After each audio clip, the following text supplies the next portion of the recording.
Unakuta kura ya bandia anayo mgombea wa CCM, anayo mjumbe wa balozi wa nyumba 10 wa CCM, hata masanduku ya kura hayajafunguliwa.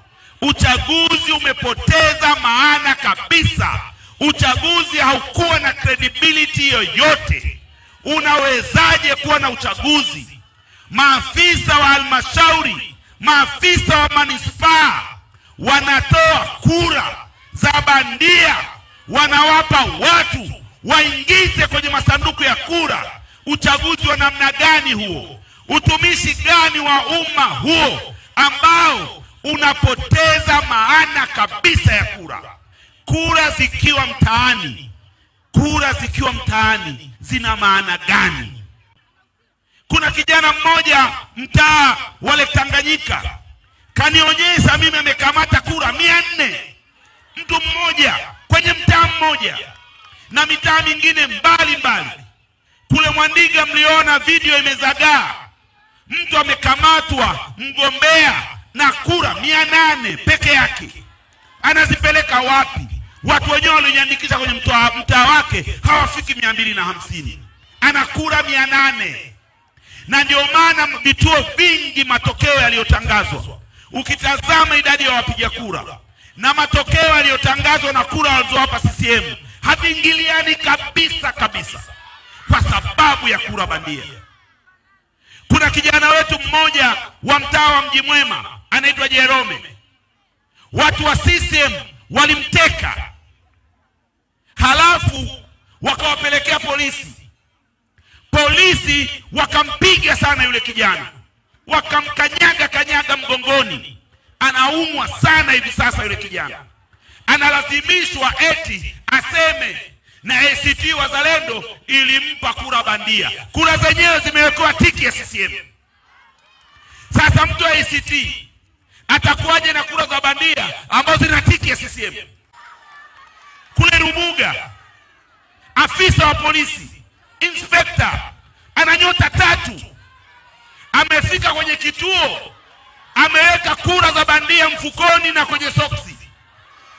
Sasa sijui ni yule ngamia, sijui ni nini, kura zikamwagika ndani ya kituo.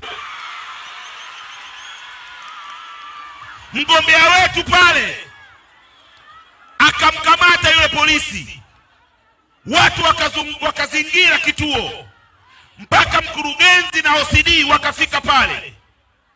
Mgombea wetu yule akavuruga yale masanduku ya kura kwa sababu tayari zimeshanajisiwa. Jana usiku polisi wamevamia nyumbani kwa yule kijana wetu, wameenda wamevunja vyombo, wamefanya kila kitu. Wapumbavu, hawana aibu polisi hao.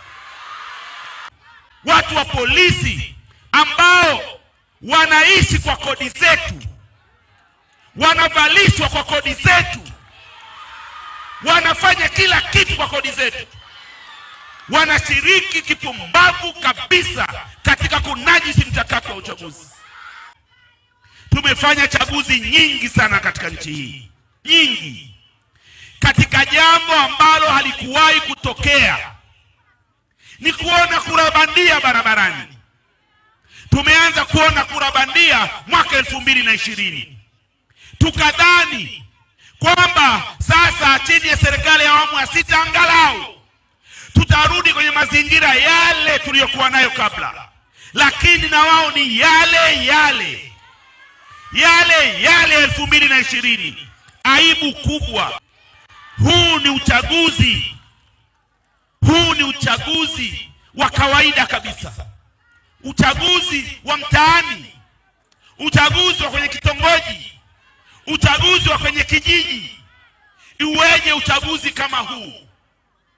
Vyama vya upinzani badala ya kushindana na CCM vishindane na vyombo vya dola. Watu wasichoke CCM wakachoka na vyombo vya dola. Sasa hivi vyombo viwili vya dola nchini vimeshakuwa politicized. Polisi na idara ya usalama wa taifa politicized, totally politicized. Imebaki jeshi tunajua politicized. Na siku mkiona na jeshi linakuwa politicized, nchi haitakuwa salama. Kuanzia leo hii msitoe ushirikiano wowote kwa mwenyekiti yoyote wa mtaa ambaye amejipachika, hakuchaguliwa na amewekwa pale kwa nguvu ya kura za bandia. Tunatangaza kuwasusia ofisi zao. Tunatangaza kutowapa ushirikiano. Tunatangaza kutokushiriki kwenye shughuli zao zozote mpaka uchaguzi utakaofanyika upya chini ya tume mpya ya uchaguzi, chini ya sheria mpya ya uchaguzi, ili tuweze kuchagua watu ambao wananchi wanawataka na sio kuchagua watu ambao wanawekwa na vyombo vya dola.